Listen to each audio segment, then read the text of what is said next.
Je dirais que personnellement, qu'un agent de l'État sur un coupable d'abus de biens sociaux qui soit traduit devant la justice, je pourrais dire que ça n'a rien d'exceptionnel.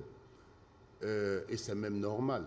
Mais dans le cas présent, je pense qu'il y a trois éléments qui alimentent les débats. Le premier, c'est la somme, 3 milliards. Je pense que c'est quand même assez colossal. Le deuxième, c'est que c'est la personne qui a porté cette information sur la place publique, le chef de l'État lui-même, avant que la justice ne s'en saisisse. Ensuite, enfin, en tout cas, que la justice ne commence à traiter la question de façon ouverte.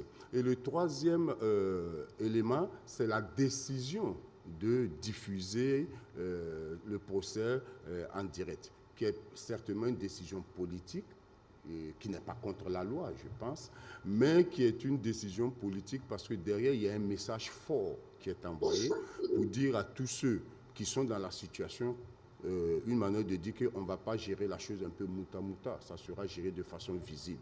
Donc je pense que là aussi, ça n'a rien d'exceptionnel. Maintenant, il y a tout un débat sur la santé et tout. Je pense que le plus important ici, c'est un peu la crédibilité du procès qui est engagé par rapport à cette guéguerre entre avocats et tout.